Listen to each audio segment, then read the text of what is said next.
السلام علیکم ورحمۃ اللہ وبرکاتہ۔ الحمدللہ رب العالمین والصلاة والسلام علی اشرف الانبیاء والمرسلین نبینا محمد وعلی آلہ واصحابہ اجمعین۔ قال النبی صلی اللہ علیہ وسلم السواک مطہرۃ للفم مرضاۃ للرب، سورہ نساء۔ میرے محترم دوستو، آج ہم اپنی اس گفتگو میں مسواک کی اہمیت اور فضیلت کو بیان کریں گے۔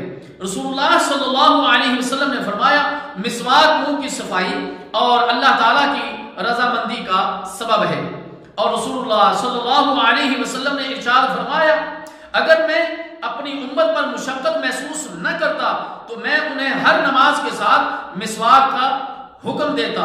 صحیح بخاری اور صحیح مسلم۔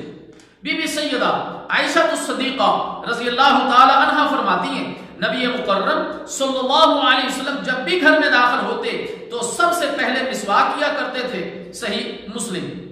سیدنا حذیفہ رضی اللہ تعالی عنہ بیان کرتے ہیں کہ رسول اللہ صلی اللہ علیہ وسلم جب رات کو اٹھتے تو مسواک کرتے۔ صحیح بخاری۔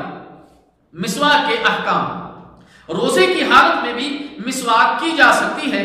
سیدنا ابن عباس رضی اللہ تعالی عنہ بیان کرتے ہیں ان النبی صلی اللہ علیہ وسلم تسوک وهو صائم، کہ رسول اللہ صلی اللہ علیہ وسلم نے روزے کی حالت میں مسواک کی۔ مسواک زبان، اس کے ارد گرد اور گلے تک کرنی چاہیے۔ صحیح بخاری۔ مسواک کا لمبا یا چھوٹا ہونا کوئی شرط نہیں ہے۔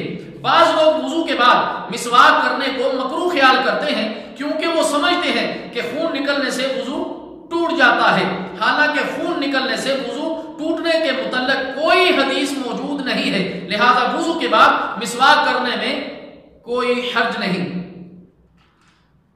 اللہ تعالیٰ جل شانہ سے دعا ہے کہ اللہ تعالیٰ ہمیں مسواک کے ان احکام کو سمجھنے کی اور عمل کرنے کی توفیق عطا فرمائے۔